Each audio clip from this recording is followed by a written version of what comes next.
Welcome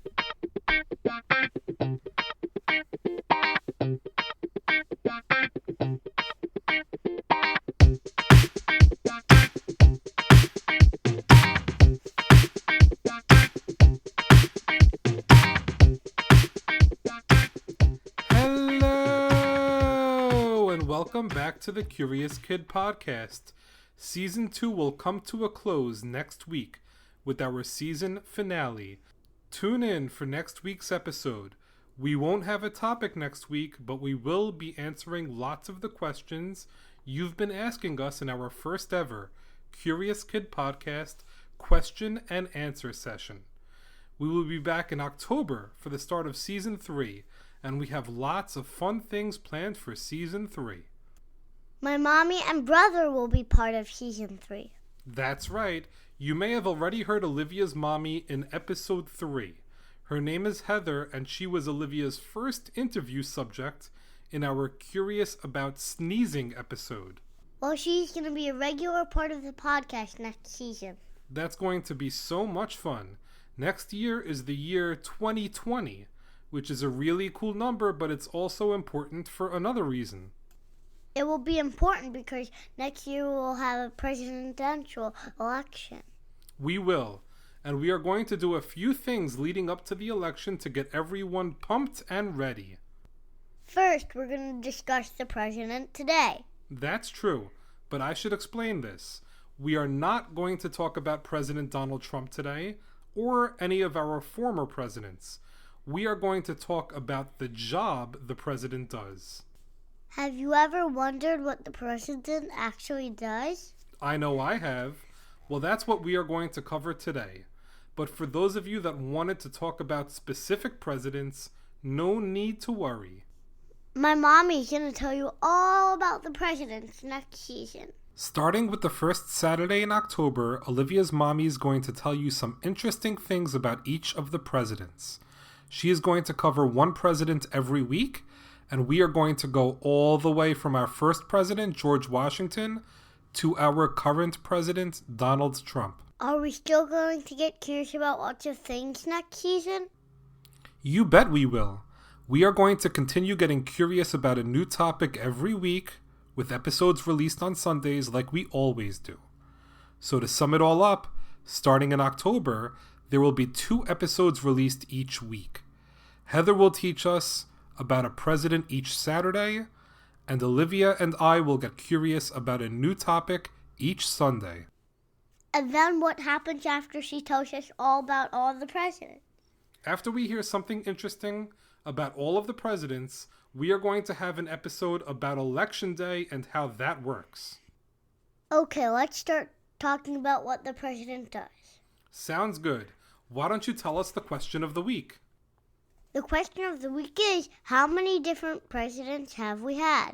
That's a good one. So, the president has lots of different responsibilities.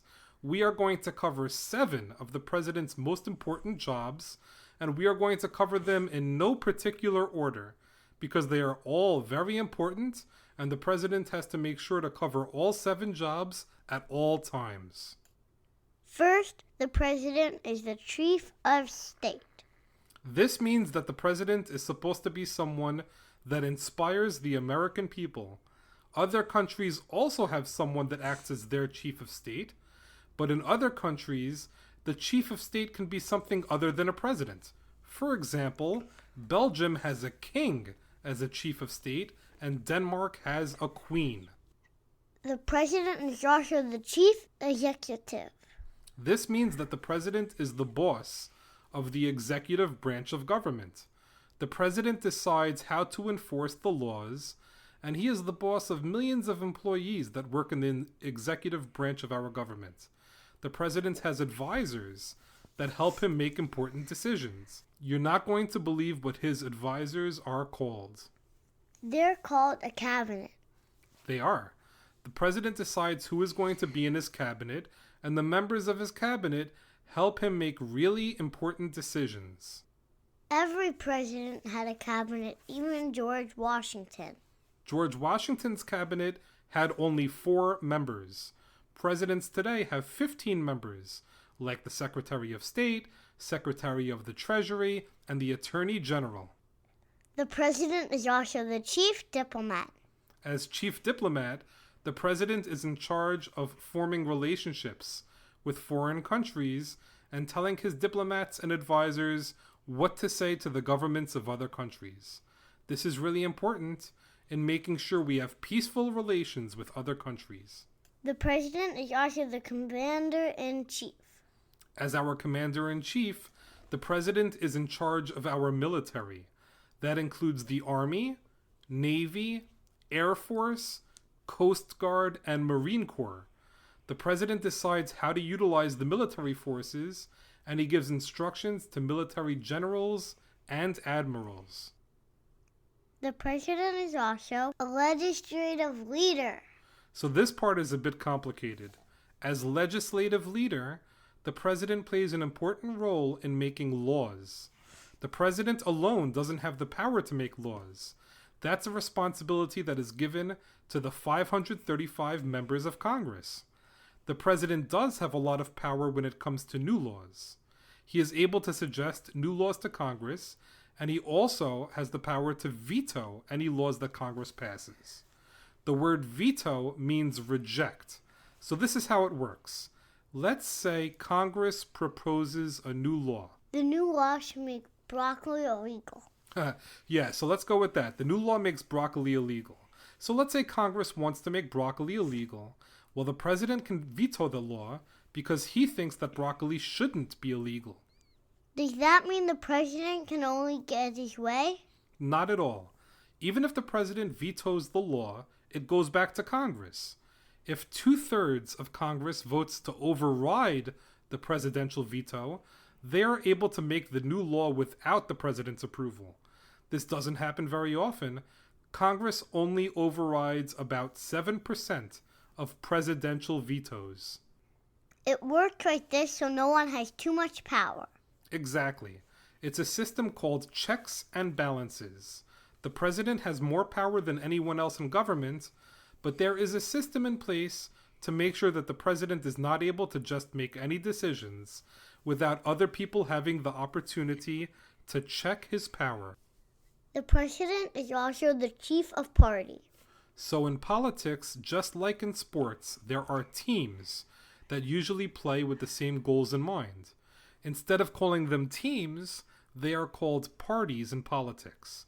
There are two major parties in the United States called the Republicans and Democrats. There are also many smaller parties as well. The current president, Donald Trump, is a Republican.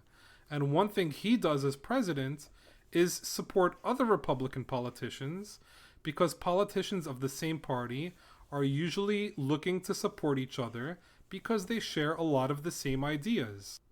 Finally, the president is guardian of the economy.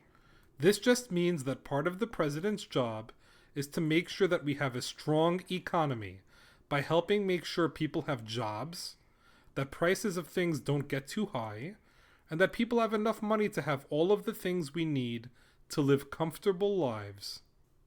Wow, the president needs to worry about so many different things. That's true. The president has a lot of different jobs all rolled into one, and the best presidents are the ones that are able to do all 7 of these really important jobs very well. I can't wait to learn about all the different presidents in season 3. I'm really excited about it too.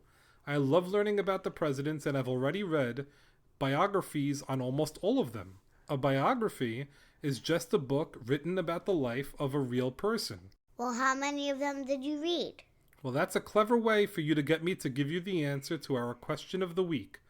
I've already read 33 biographies and just have a few more to go. There have been a total of 44 presidents. Many people think Donald Trump is your 45th president. That's true, but he really isn't. We had a president a long time ago by the name of Grover Cleveland. And Grover Cleveland was your president twice. Yeah, but what makes him interesting is that he served 2 non-consecutive terms. What that means is that he was president for 4 years, then there was another president for 4 years, And then Grover Cleveland became president for another 4 years. He is the only president that ever did that. And because he did it, he is technically both our 22nd and 24th president, although he is just one person. So he should count as one president when you consider how many presidents we've had. Well, that's a wrap for this week's episode. Tune in next week for our season finale. Thank you for listening to this week's podcast, number 51, on presidents. Great job, Olivia. There are so many ways to interact with us whenever it is convenient for you. You can email us at CuriousKidPodcast@gmail.com. You can follow us on social media. You can support us on Patreon.com. Or you can leave us a review on Apple Podcasts. It would totally make our day. Let us know what you are curious about so we can get curious about a topic you choose in Season 3. If we pick your topic, we will give you an awesome shout out in the episode. We can still say we have replied to each and every one of the hundreds of emails we have received since we started this podcast. We love our listeners, so don't be shy. Say hi. As always, thank you so much for listening and getting curious with us.